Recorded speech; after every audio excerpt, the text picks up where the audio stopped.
About switching on a mic, okay?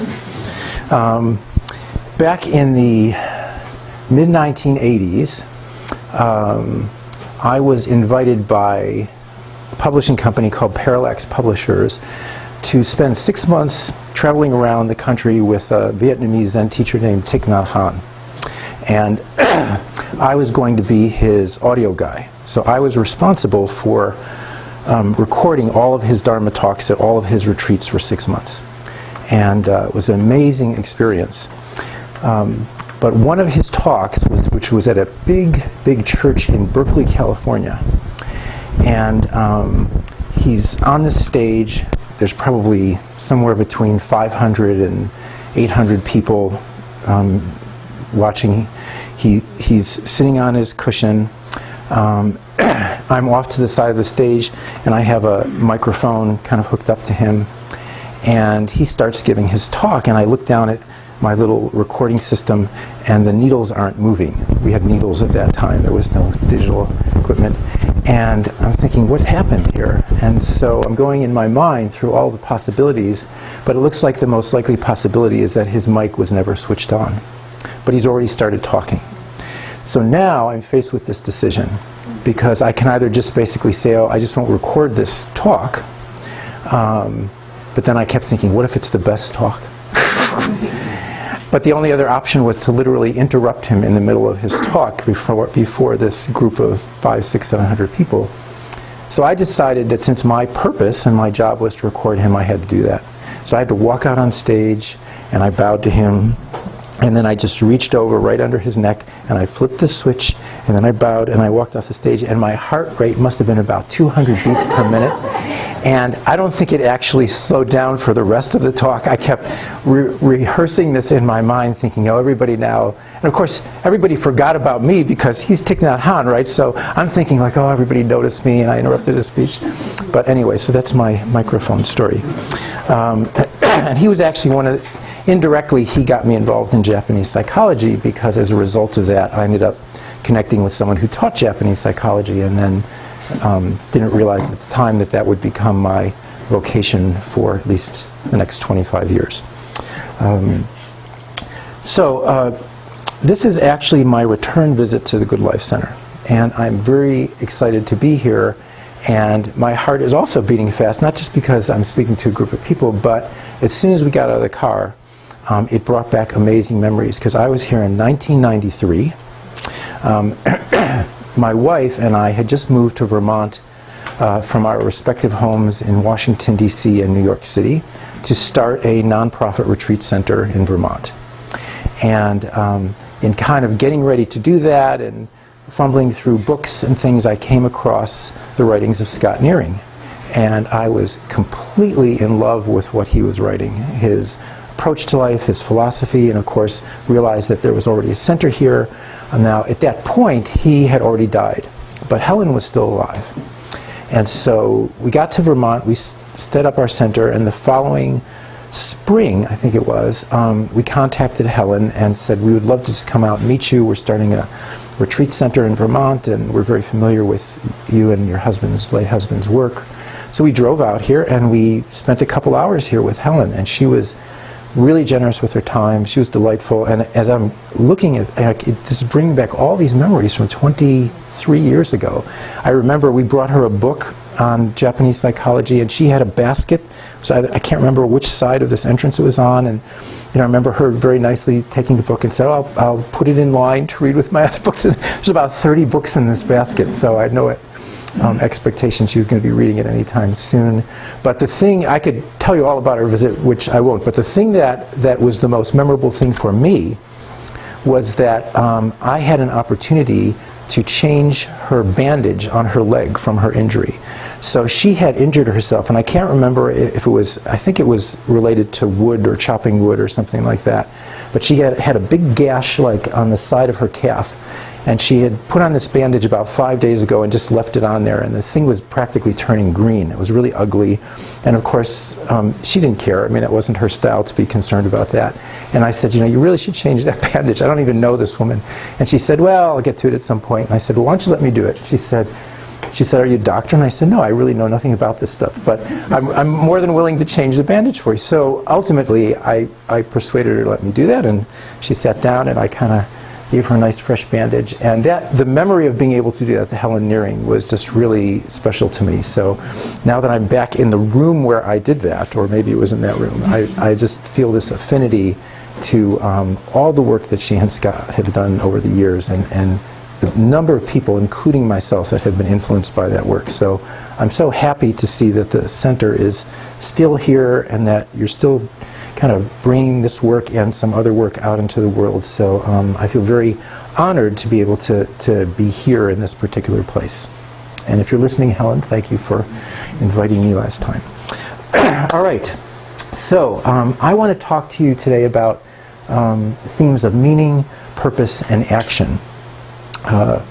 My background is that I have been studying and teaching Japanese psychology for about 28 years now, I think. And one of the approaches, actually two of the approaches that I teach, are very oriented towards these themes of meaning, purpose, and action. And there's a book, I have a few copies that I brought, called The Art of Taking Action, Lessons from Japanese Psychology.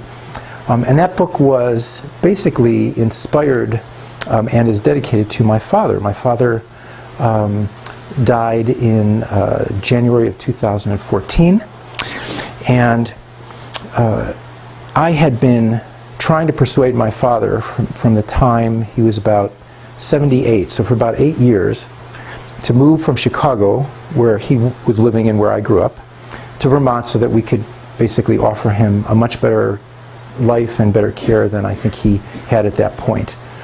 And his response was always, well, we'll see. That was kind of his pretty much repetitive response whenever I would raise this. He would listen to me very politely and say, well, we'll see. So that went on for years and years. And then one day in the fall of 2013, my brother, who was living with him, had taken a fall, and he said yes. And I said, wow, you really mean it? And he said, yeah, it's probably a good idea. So I said, well, when can I come out and get you? And he said, well, I don't want to rush this, but, you know, so maybe after the holidays. So that was fine, because it gave me some time to get an apartment set up for him. So we rented him an apartment. We furnished it mostly from garage sales. I set up care so that when I wasn't there, my wife wasn't there. The apartment was 1 block from where my girls went to high school, so they were going to be able to just walk there after school. I had the whole thing planned. And around the middle of January, I went out there with a round-trip ticket for myself and a one-way ticket for him. And when I got there the next morning, I knocked on the door, and I knocked, and there was no answer. After a few phone calls, I found out that he had been taken 1 hour before to the emergency room in the local hospital. So I, in my rent-a-car, went to the emergency room. I saw him there. He didn't look particularly good. And they admitted him for some minor stuff, like he had a urinary tract infection and he was dehydrated. But 2 days later, they did a scan and they found a growth in his left lung. And it turned out he had stage 4 lung cancer. And 2 days after that, I had him transferred to a wonderful hospice nearby, and then spent the next 12 days with him in the hospice, and he died in my arms. So he never got to see the apartment. He never came to Vermont. And for most of my life, I would have always said he was one of the hardest working, most active people that I knew. But when he retired, his life changed dramatically, and he became mostly a couch potato. And so I came back from Chicago, And even though I had been teaching these issues of being very aware of our death and doing the things that we need to do while we're still alive, because this was my own father, I was really touched by it very personally. So I started thinking, if I live the rest of this year, what's really important for me to do? And I decided doing this book about the art of taking action was really important. And I dove into it with an energy, a level of energy and commitment that I probably hadn't given to almost anything for many years, and finished the book in about 6 months. And so much of what you're going to see here actually comes from or is related to referencing what's in that book. But it's a very personal thing for me because it really was inspired by my father's death. So 30,000 Days, Meaning, Purpose, and the Art of Taking Action. See if, we'll hope the technology works. So far so good. So these are some people you may recognize that have died mostly in recent years. So you have Whitney Houston in the upper left, right? She lived 17,718 days. Steve Jobs lived 20,677 days. This person you may not recognize, it's Václav Havel. He was a Czechoslovakian playwright and the first democratically elected president of Czechoslovakia. He lived 27,467 days. And then this is Chogyam Trungpa, the Tibetan Buddhist teacher. He lived almost the exact same number of days as Whitney Houston, 17,567.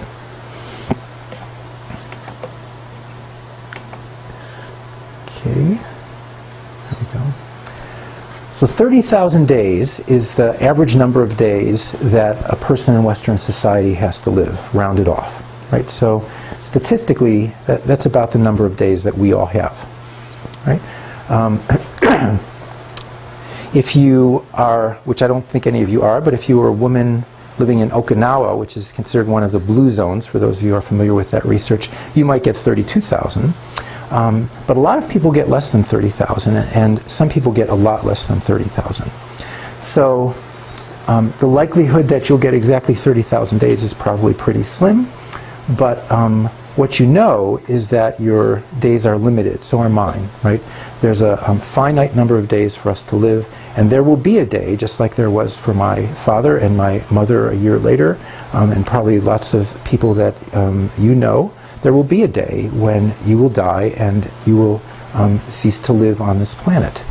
And I mention that not to be morbid in some way, but I think it's actually important for us to be aware of that, because I think being aware of our death actually affects how we live.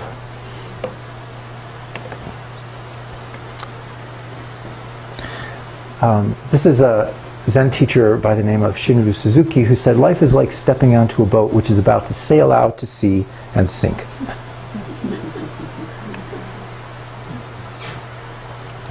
There's a man named Richard Leader. He's an author and a researcher, and many years ago he interviewed over 1,000 seniors, and most of them were men who were in VA hospitals. And in most of the VA hospitals at that time, and maybe still, I'm not sure, there was a ward that they would kind of usher those men to when they were terminally ill and just kind of waiting to die. So he would go specifically to those wards, and he would interview them in a very open-ended way and just kind of listen to their stories about life and what they had done and what they were satisfied with and what they regretted about their life, because they all knew that their time was very limited at that point.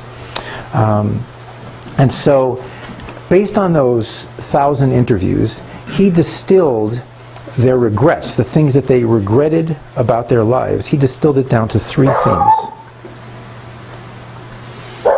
So first, he said that one main theme was that people wish that they had spent more time reflecting on their life, that they had gotten so caught up in the busyness and the day-to-day tasks of life that mostly they had failed to really step back and actually give some thought to how they were living and what they were doing.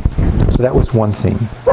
The second theme had to do with risk, that many of the people said that they regretted not having taken more risks. They felt that they were actually more alive, they felt more alive when they were taking risks in their life. And the third theme had to do with purpose, that they regretted not having focused more on important, meaningful purposes in their life. That they had just kind of gone through life and never really thought about that, but in retrospect, they wish they had lived a more purposeful life.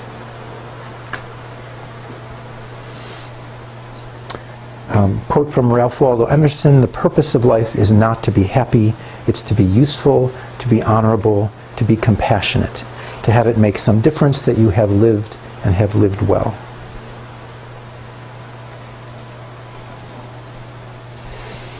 So to keep on the right path in life, I think it's really important that we take time on a regular basis to really step back from our lives and kind of take stock of how we're living, what we're doing, how we're using our time.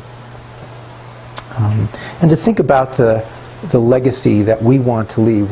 We're in a place right now that's a wonderful legacy that Scott and Helen Nearing left.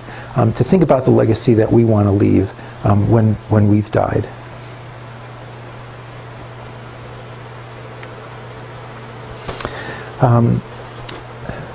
Okay. Here we go. So after my wife and I had been living in Vermont for about 10 or 11 years, and we were living at a retreat center, we decided that we needed to spend some time and step back and kind of think about what we had been doing with our life. So we couldn't actually do that at our retreat center because for us, we were just be surrounded by things that needed to be done. So we found a bed and breakfast that had no guests one day, and they gave us their living room for the day. And we dropped off our daughter at childcare, and we spent the day kind of reflecting on the past 10 years. And one of the exercises that we did, we brought some paper and a flip chart, was we did this exercise where we each separately made a list of the things from the past 10 or 12 years that had given our life meaning. Right? You can think about that yourself. What are some of the things over the past decade that, as you look back, really gave your life meaning?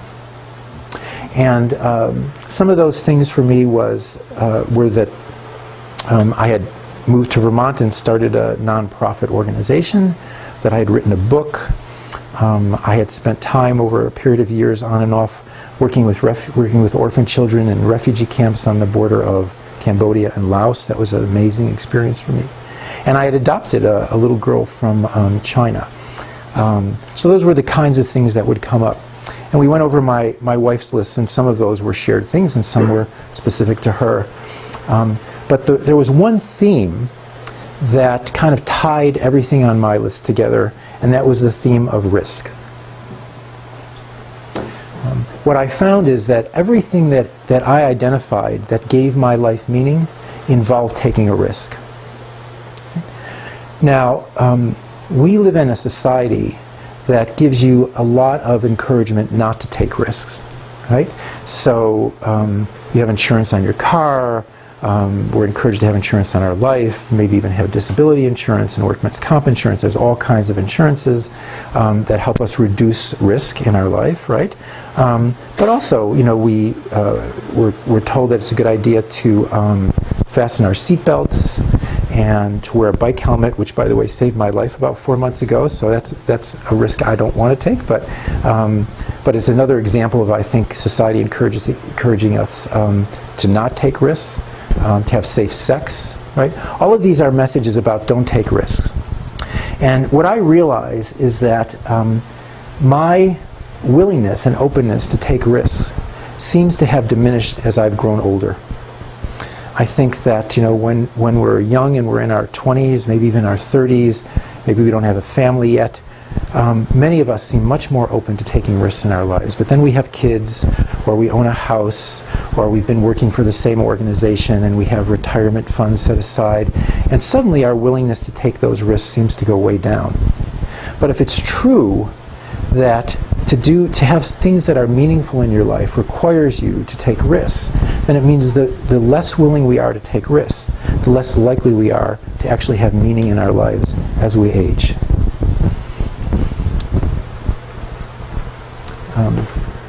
You might recognize Albert Schweitzer in this picture.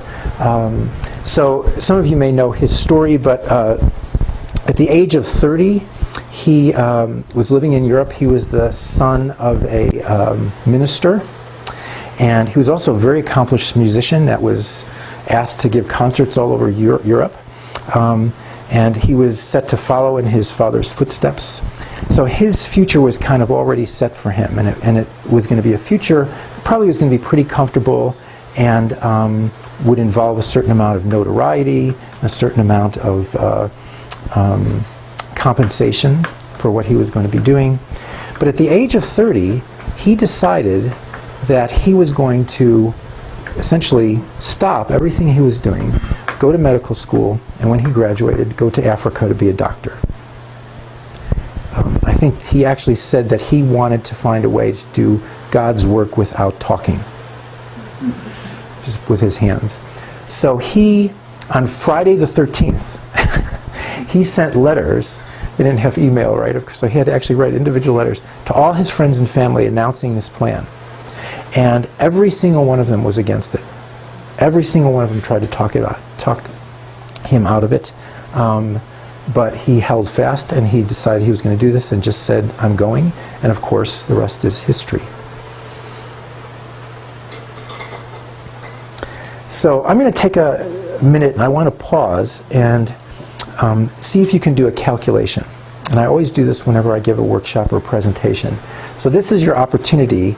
Nobody said to kind of turn off your cell phones or anything, but this is your opportunity to actually use your cell phones. If there's, I don't know if there's Wi-Fi here. Is there Wi-Fi here? There is. Okay. So, or you can do this manually. So I'm going to give you two methods. The manual way to do it is, what I'm asking you to calculate is how many days you have left to live. Okay? And you're going to work from the number 30,000, and you're going to subtract the number of days that you've already lived, and that's going to give you your statistical estimate. Right? So, if you're doing it manually and you want to come up with that figure, I have a little cheat sheet for you. So if you've lived 40 years, you've lived 14,600 days already. So if you're 45, you can add another 5 years of days. If you live 50 years, you've already lived 18,250. And if you live 60 years, and this is my category, then you've already lived 21,900 days. If you want to use a gadget of some sort, like a phone or a tablet, and you don't want to do the manual work in your head, you can go to this website called timeanddate.com, and you simply put in your birthday, and then you punch today, and it will tell you exactly how many days you've lived. And so when you subtract the number of days you live from 30,000, you'll get a number, and that's statistically how many days you have left. And I encourage you to do this because there's a difference between knowing that you've got a limited amount of time and actually seeing a number. So what I've noticed, because I've been doing this for the last 25 years, is I've seen a trend where my number goes down every time I do it. And I don't know if that's going to hold. You know, I'm still statistically kind of looking at that, but it does seem to go down every time I do it. The real trauma for me, it was not actually turning 50 or 60 or 40. The real trauma was having the number of days I have left go from 5 digits to 4 digits. Right. So as long as I was above 10,000 days left, then I could deal with this. But when I got down to 9,990, and I'm down in the 8,000s now, then it really kind of hits you like I'm running out of time here. So take a moment, and you can do it in your head or on paper or on your phone, and just see how close you can get to a number of how many days you might have left to live. So is 30,000, what's that, 80 years? It's roughly 80 years, yeah. What if you know you're going to last longer than that? Well, everybody's optimistic, right? So if you do, I think that's great. Both my parents lasted till 86, so I've got hopefully some good genes in there, but there's lots of different ways that we die. So you don't want to count on lasting very long, but it's great if you do. So when I do residential training at our center, we actually calculate this down to the day, and then every morning in our residential program, when we meet as a group, people cross that number off and they put one less, right? And again, none other than Steve Jobs, who was one of the people I introduced earlier, he emphasized in his commencement speech at Stanford a few years before he died that there is no better guide to a good life than to be aware of one's death. The real tragedy is forgetting that you're going to die, because then you start using your time and your life as if you're going to live forever.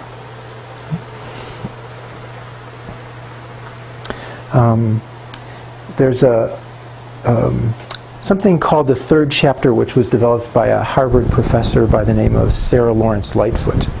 She's written a couple of books, and she talks about how historically in our society people reach this last chapter in their life, age 50 to 75, and that's a time of kind of retrenchment and relaxation.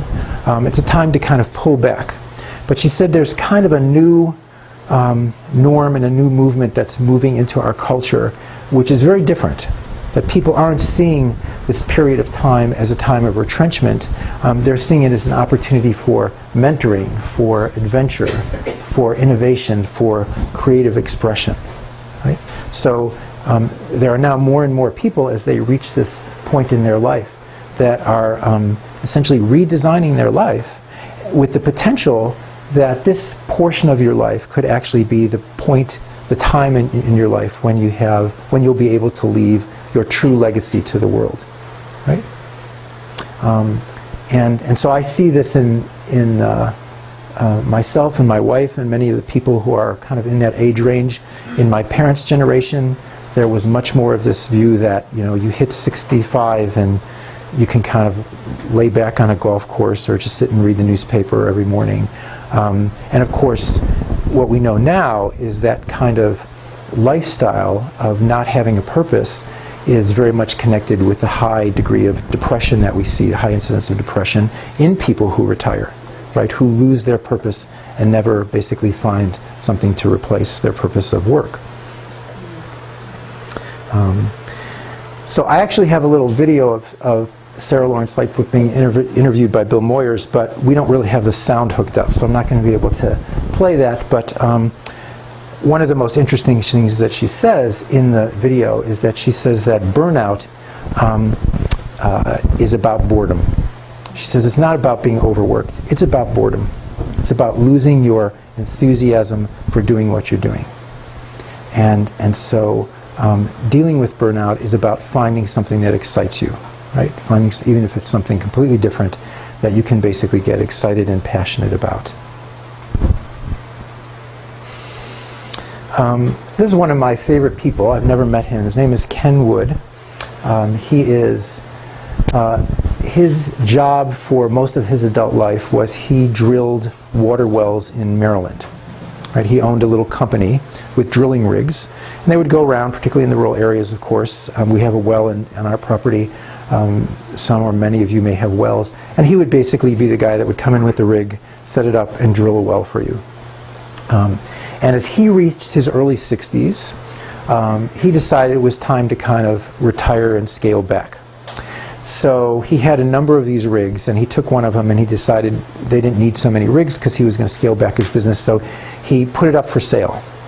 And he was contacted by a church, and that church had a program in Africa for trying to deal with the lack of drinkable water in Africa. So they wanted to buy his drilling rig, send it to Africa, and use it to drill wells in these towns in Africa where people often had to, mostly women and children had to walk sometimes miles and miles to get water that, as often as not, was poison or had toxins in it, right?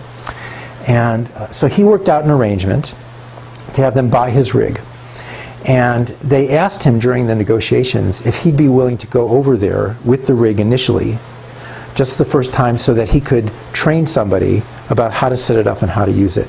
So he thought very carefully about whether he was willing to do that, because it was a big risk. He had already had 2 heart attacks. Of course, there's lots of diseases in Africa that we don't have here, so he had some concern, given his health and his age, about subjecting himself to possible tropical diseases. But he agreed to do that. And so he went over there, and he just fell in love with the whole program, and he fell in love with the people and the kids there. And so now, I think, and my information's a few years old, so at the point that I actually researched this, he had been doing this for 8 years. He would go over twice a year, and he would stay there for months, going around to these towns and drilling these wells himself with this rig. And they say that at this point, he's already made it possible for over 100,000 people in these little villages in Africa to have drinkable water right in their village. And this all started when he was in his early 60s after 2 heart attacks.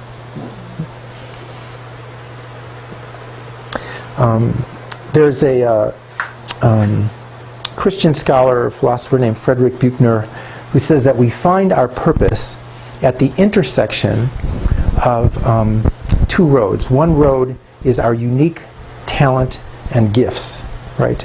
That we basically can bring to the world. And the other road that intersects with is what he calls the world's great hunger.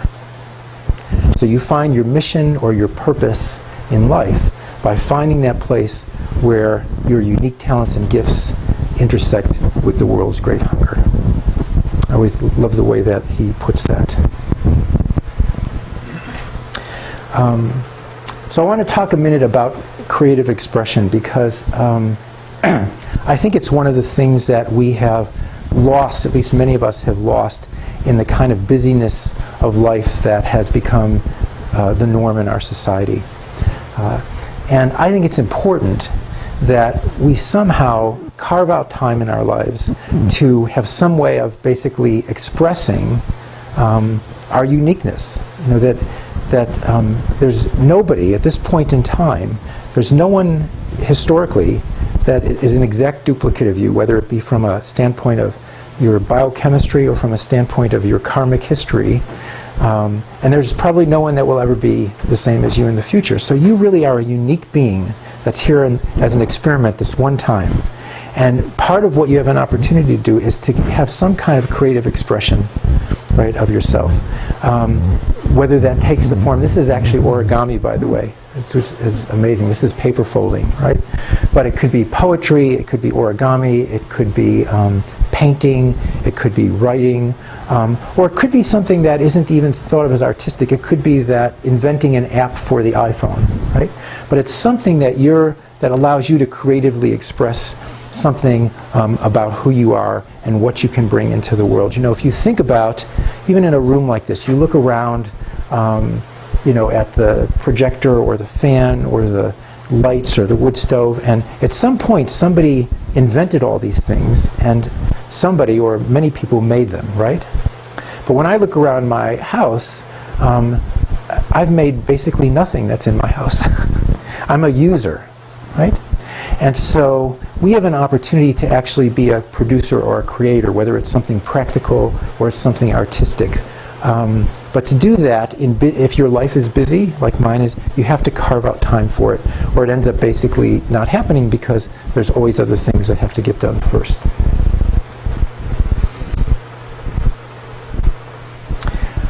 So this just happened recently. This is the Ottawa River in Ottawa, and these are rock sculptures. And this is just from last weekend. I was up visiting a friend in Ottawa, and we went for a bike ride on this parkway that goes in part along the Ottawa River. And we come around this turn, and I see these rock sculptures. And there were the picture in here only has a few of them, but there were actually hundreds of them, stretching over a distance of maybe about 100 yards, right on the shore of the Ottawa River. And you could actually walk, because the water was low, you could actually walk around them and look at them. There's signs there saying, "Do not touch." And so when I first saw these from a distance, I thought, wow, that's really amazing. And I thought that they were kind of cemented or somehow glued or stuck together. But they're not. It's all about balance. So if you look closely at the points where these rocks meet, there's just little stones that are acting as shims that allow a perfect balance between the rock on the top and the rock on the bottom. So I'm looking around at these, and then all the way off at the end of this little section, I see this guy doing something with the rock. So I walk over there, and it turns out that this is the guy who does this. His name is John Soprano. So I said to him, you know, I've got my biking helmet on and my bike shorts and everything, and I said, I just want you to know that this to me is just extraordinary. I'm totally just amazed by what you've done here. And he said, well, thank you. And so we started chatting, and I said, so how long have you been doing this? And he thought for a minute, and he said, just about 30 years. So for 30 years, he's been making these things. So we chatted a little bit more, and I said, well, don't they get damaged? He was fixing this one because some little kid had come and pressed up against the rock, and the whole sculpture fell apart, and he was trying to put it back together. And I said, well, don't they sometimes get damaged if the water rises, or there's flooding, or just the river ices over in the winter? This is Ottawa. And he says, yeah, the whole thing is wiped out every winter. So he comes back in the spring, and he just starts from scratch every year. Some of you probably know about the Tibetan Buddhist monks who do the sand mandalas, right? And then at the end they destroy them. And it's the same kind of thing. He builds an entire installation of these rock sculptures, and then in the fall or early winter, the ice and the water and the rain, the snow and everything just destroys the whole thing. And this is the 30th year that he comes back and just rebuilds it. So this is his creative expression. And he's originally from Rhode Island, and his degree was in physics. So he's actually using physics to kind of do this work with the rocks. So mostly, how are we doing on time? Mostly I've been talking about kind of the big picture of things. And the reason is that when I wrote this book, I didn't want to write another book about how to do time management better, how to be more efficient, how to get more done in a day. I wanted to really raise these kinds of issues. It's much more to me about doing the things that are really meaningful and important in your life while you can than it is about how efficient you are with your time during the day. But I want to just quickly, because I want to leave some time for questions and discussions, I want to quickly go through some real practical things, some ideas and strategies that are also from my book. There's a section of my book called The Way of Action. I think one of the most important things that I've learned has to do with physics, and it has to do with momentum. If you go back and you look at Newton's first law of physics, it's about something like an object at rest will remain at rest, right, unless it's acted upon by an outside force, and an object which is moving will remain moving unless it's acted upon by an outside force. And so, in my opinion, what I've seen, and this also comes from a Japanese form of psychology called Kaizen, K-A-I-Z-E-N, if you want to look it up, is that the best way to move forward on important things in your life is to do them in really small steps. Really small steps. So for instance, if you want to commit to writing a book, commit to writing 1 paragraph a day, minimum, right? If you want to start getting an exercise program going because you haven't been exercising for years, commit to walking around your house, not your property, your house, every day. Right? And so what happens is that from a standpoint of how much progress you're making, when you do things that small, it's not a lot of progress. But there's 2 important things. One is what you get from that is momentum. Right? So just the idea that you're writing a paragraph a day for 30 days, you now have this kind of writing momentum, which, if any of you are writers, is really critical. Right? It's so much easier to sit down and write, even if you're doing it for 5 minutes, if you've been writing every day, than if you haven't worked on your book for 6 months. And I've been in both situations. But the other thing that happens is you commit to writing, for example, a paragraph, but that's your minimum commitment. So at the end of the paragraph, you feel like you have another paragraph that's kind of in your mind, so you write that. So maybe today you write 2 paragraphs. Maybe one day you write 2 pages. Right? So you may end up doing a lot more than 1 paragraph. So you get momentum and you start moving forward. And momentum to me is one of the keys of basically becoming a more action-oriented person or living a more action-oriented life. me talk for a minute about likes and dislikes. So one of the things that I think, one of the biggest things that gets in our way of doing the things we need to do that are important in our life is that we tend to be attracted to doing things we like, and we tend to have the opposite reaction to doing things we don't like, which seems like common sense. The problem is there's a lot of things that we actually need to do that are important to do that we really don't like doing. So to live a more action-oriented life and do those things that are important, you have to learn to be able to do things that you don't like. And most of you probably have a sense that you can mostly do that. But what I'm talking about is really taking the whole issue of likes and dislikes out of the picture completely. So we do something not because we like it, or we don't do it not because we don't like it. We do something because we're responding to the needs of the situation. In other words, the focus comes off of ourselves, and it's about what needs to be done. Right? Whether we feel like doing it or we don't feel like doing it. In my book on mental wellness, which is much more about Japanese psychology directly, we talk about the skill of coexisting with unpleasant feelings. It's the ability to feel a particular unpleasant feeling, whether it be anxiety or fear or depression or anger, and not act on that, not based on the feeling, but based on what needs to be done. Right? And so a lot of the training and counseling that I do is helping people make this shift, which I describe as a shift from a feeling-centered life to a purpose-centered life. There's a quote, I'll just share this with you quickly, by George Bernard Shaw, where he says, "Never mind likes and dislikes, they are of no consequence. Just do what must be done. This may not be happiness, but it is greatness." And that quote and this issue is one of the things that very much resonated with me about the Nearing's lifestyle. When I would read Scott Nearing's writing in particular, it was really about what needed to be done. And most of the time, you never knew from his writing whether he actually liked doing it or not. This is an interesting idea that actually came from a woman down in the Kennebunkport area of Maine, and she agreed to let me publish her essay. But it's the idea of shifting.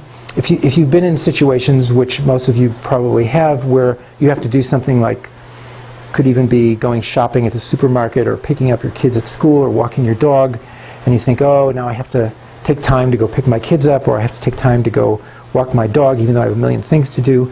And she says, substitute for the words I have to or I should, substitute the phrase I get to. Right? I get to pick my kids up at school. I get to walk my dog. Right?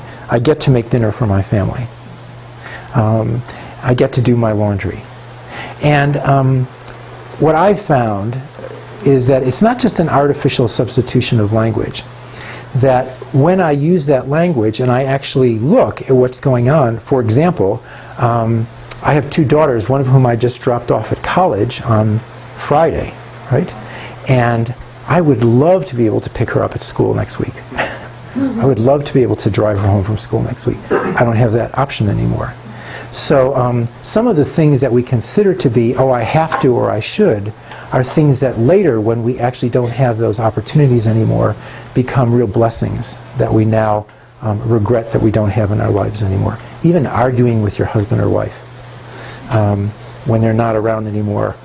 What would you give to actually just be able to have an argument with them, which won't be possible because that person has died. I used to have lots of arguments with my mom. I would love to basically have one more argument with my mom. So that's kind of the graduate course is, can you think, I get to have an argument with my mom. This is about our obsession with the unfinished. You know that for those of you who have to-do lists, and you make your lists out, and you basically, a lot of our day is trying to get through and check off as many things as possible, but our focus always gravitates towards what we didn't do, what we didn't get done, what we didn't accomplish, right? And I think it should be just the opposite. I don't think that there's a problem with not accomplishing everything on your list. I think we need to celebrate the things that we are getting done. You know, if you made progress, particularly if it's something important. You played the piano, you made progress on your painting, you wrote a little bit in your book, you spent some time with your kids, just playing with them. And so again, I don't want to spend a lot of time on this, but I use a system, if you know this or you want to look it up, called Trello now. The last couple of years, my wife and I have started using it. It's a computer-based system. And the thing I like about it is that when you finish something, instead of checking it off, you move it to a column that basically says completed. So at the end of the week, I can look at this long column of things that I got done instead of looking at this column of the things that I didn't finish because they're still on my to-do list. And so we always in our family try to celebrate things whenever possible. And I think it's one of the things we can do is to start celebrating the things that we are accomplishing instead of putting so much emotional energy into the things that we leave unfinished. And then the final thing that I'll mention as kind of an issue here is the issue of impermanence. How many of you saw a few years ago the movie about Legos? They made a movie called the Lego Movie. Anybody here see that? Oh my goodness, you have to see that movie. It's a philosophical movie. It's got this beautiful underlying spiritual and philosophical theme. Because the bad guy in it, so I'm going to give this away to some of you, but it's still worth seeing. The bad guy in the movie basically wants to change the Lego world so that everything is glued down and can't be moved, right? But the whole nature of Legos is, just like with the rock sculptures, you build something, you put it together, and then you tear it down, and then you build something else, right? And I think that if we can take that view, and John Soprano's view, the guy who does the rock sculptures, that we're not trying to create something that's lasting in the world. We're trying to create something that actually isn't lasting because the nature of the world isn't lasting. The nature of the world is much more like Legos, right? You build things and they get torn down, and then you build something else. And so, so it means approaching the things that are important to you without having an investment in the outcome or in the lasting quality of those things, that the process itself of doing it, right, is what's really important. And that we recognize the beauty of that impermanence instead of the kind of having regrets about the fact that our book went out of print, or this building no longer exists, or whatever it is that is no longer around. So I will finish, so we have a few minutes left, with just this wonderful quote from Raul Julia, the actor Raul Julia, who some of you may remember. He says, "I'm just a regular person. There's no such thing as calling someone an extraordinary person. I don't care who they are. People have talents, but that doesn't make them extraordinary. Saints, great men, you name anybody, Gandhi, Martin Luther King, Chico Mendes, all these people are ordinary people. They had flaws, they had problems. Some of them had vices, like they couldn't live without their coffee or their cigarettes, their cigars or their drink, but they still made a contribution. We have to stop the idea that you have to be perfect in order to make a contribution. You don't have to. You can be full of flaws. You can be an ordinary person and you can make a difference. And that's what we have to understand. There's no such thing as an extraordinary person, only extraordinary deeds, because they made the commitment in spite of their flaws. I believe that, rather than putting these great people out there and saying, I'm not like that, I'll never be able to make a contribution, that's what keeps us paralyzed and not making a contribution. So with that, I'll go ahead and end my talk and just kind of open things up for questions or comments or discussion. Thank you.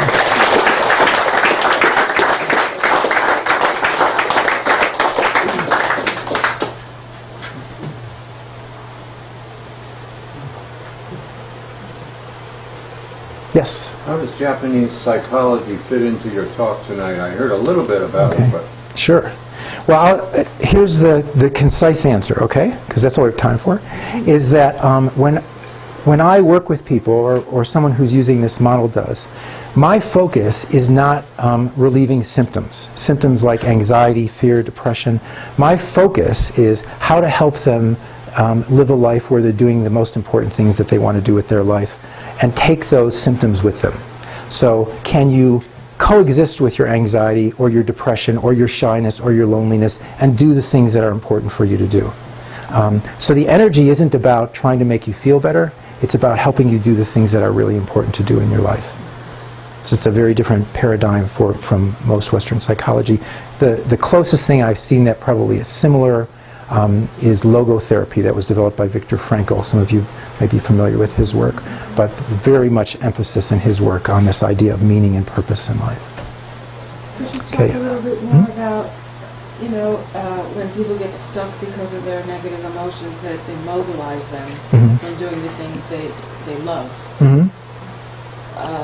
So if you're not focusing on relieving negative emotions, Mhm. particularly, you're focusing on doing the things that they need to do, which will obviously make them feel better. But how do you get there from there? Well, one of the things that you can learn that's actually a skill is that you can learn to coexist with those unpleasant emotions and actually do the things that are important for you to do. So that the traditional idea from kind of Western psychology that somehow we have to fix our feelings or address our feelings or transform our feelings and thoughts in some models is completely different, because here we're saying, and this comes much more if you're a meditator or if you've studied Zen or Buddhism or Eastern philosophy. It's about basically just allowing yourself to have whatever feelings you have. If you have grief because someone you love died, for example, that you go ahead and feel that grief, but you still essentially do the things that are important for you to do in your life. It's not a question of suppressing the grief.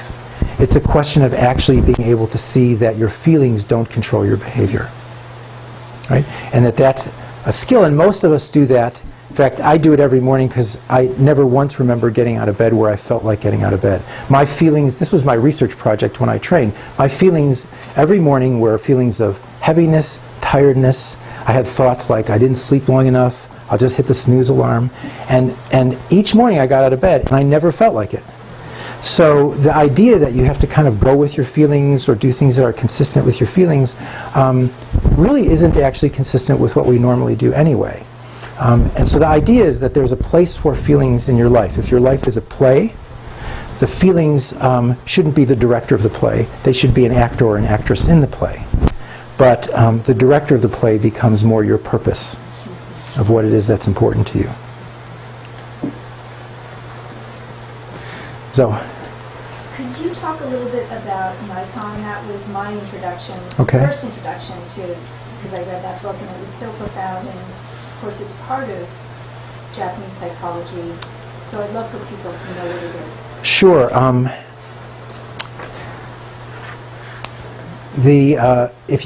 Japanese psychology has these components, and it's got a action orientation and a reflection orientation, right? And everything I've talked to you about today virtually comes from the action side. And so the action side is great in terms of getting people to be more active in their life, to do more things. I find that 90% of the people that come to me with a problem actually know what they need to do and they're not doing it. So this is great material for that. The reflection side of the material is something called Nikon. It's a Japanese word that's pronounced like we mispronounce the camera, Nikon. And it means something like looking from the inside. And it's really a reflective process. And it's a way of reflecting on, there's three kind of themes that we reflect on. We reflect on what we've received from others in a very practical way, what we've given in return, and the third theme is what troubles and difficulties have I caused others. Right?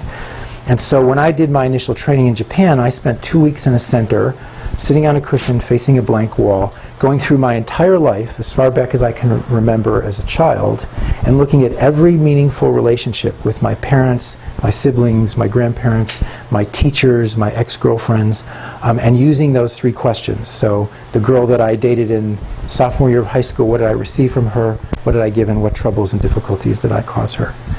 And so it's a reflective process that allows us to essentially step back and examine our lives, and often has the benefit of actually cultivating a great sense of gratitude. So for me personally, I was really so happy to get out of my family by the time I went to college, because I had a story about my family. My story was family violence.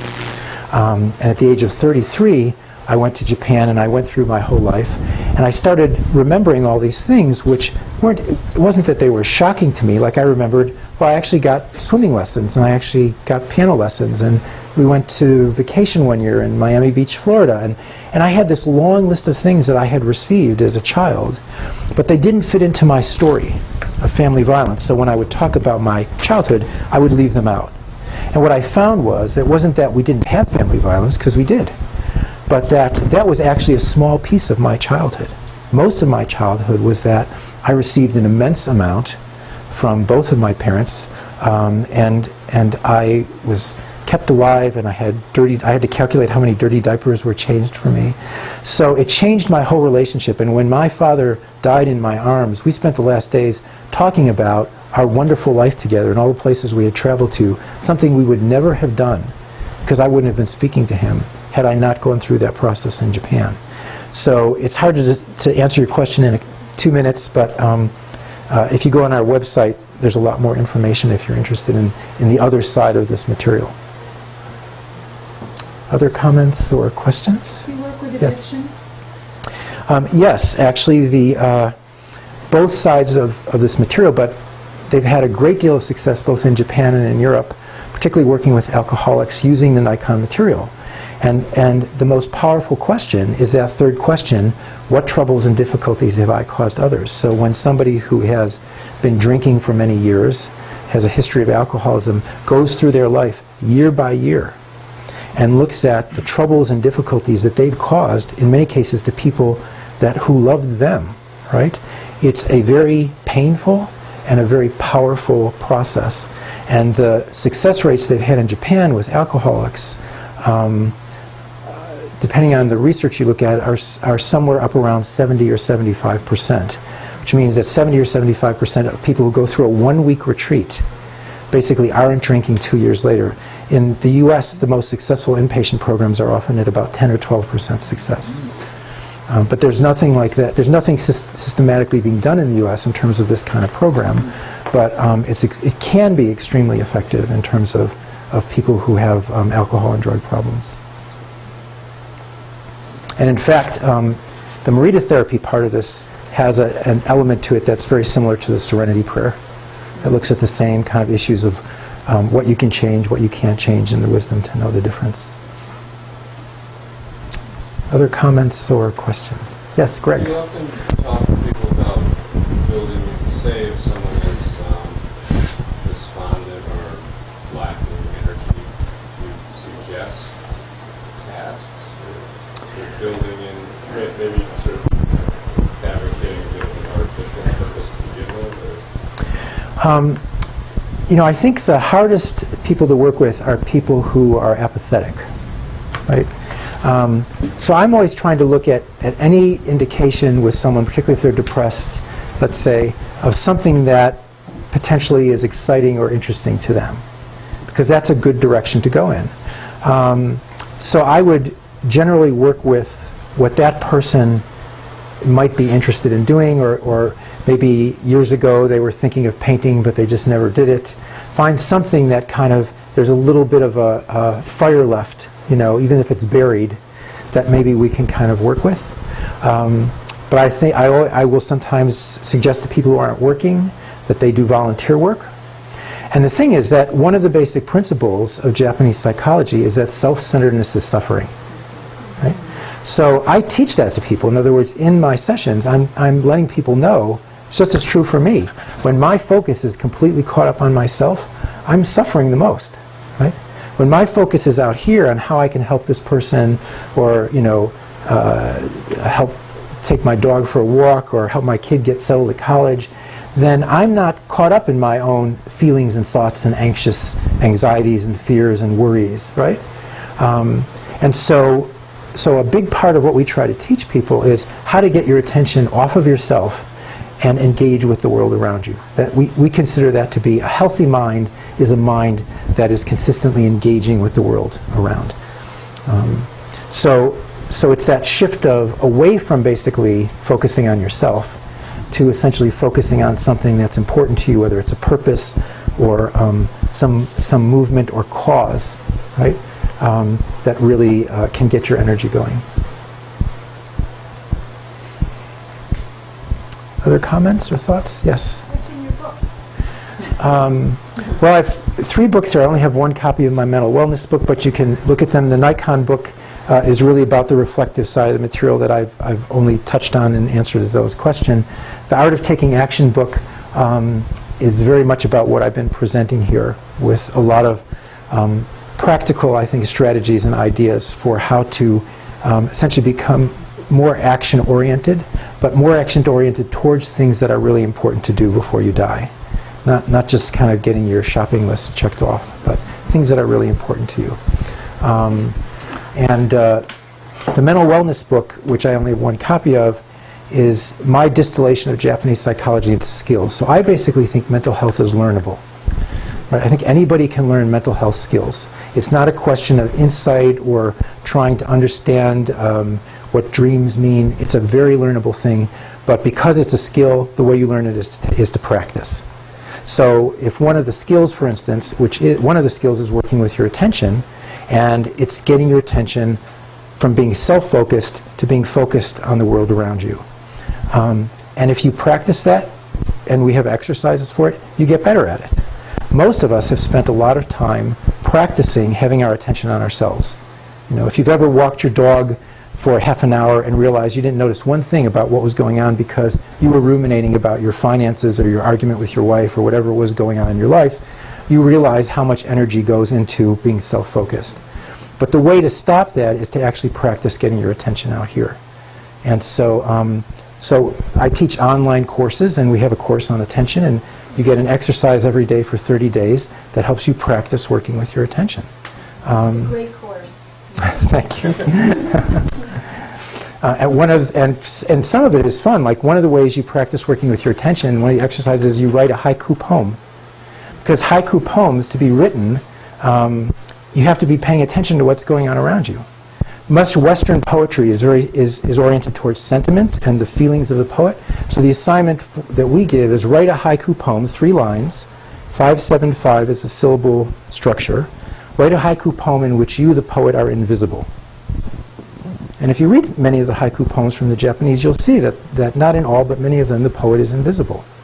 But to do that, you actually have to have your attention on the world around you when you're walking your dog and not caught up in ruminating about your problems. Okay. Any other, one more question or comment?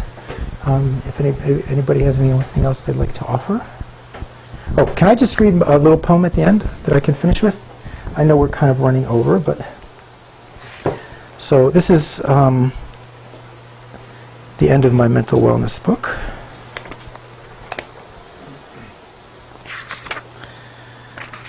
This is called Unbox Yourself.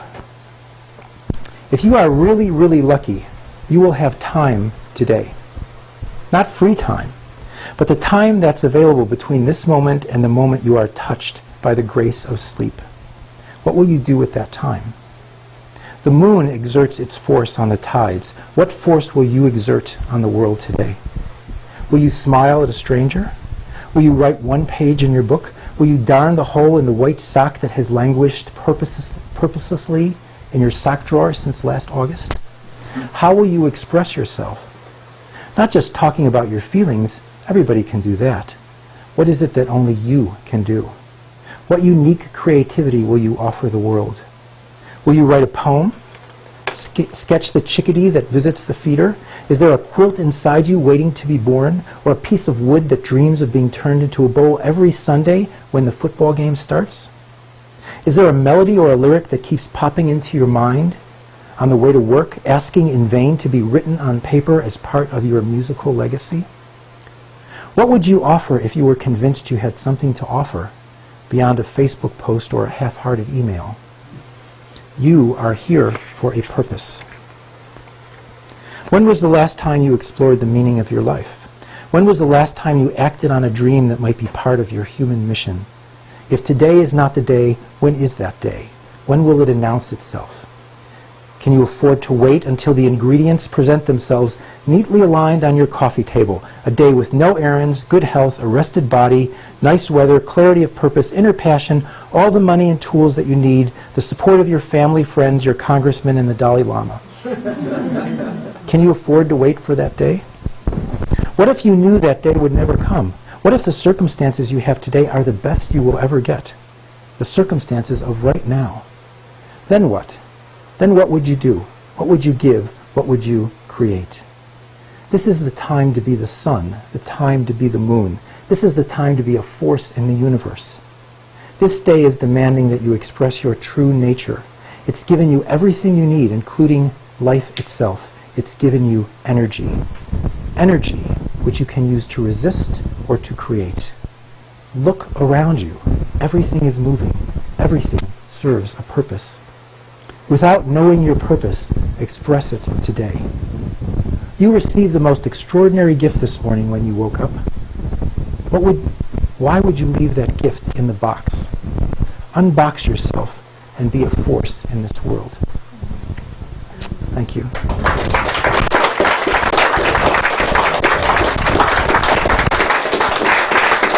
Thanks. Thank you, Gregg, for doing the video, and thanks, Warren, for helping me set up the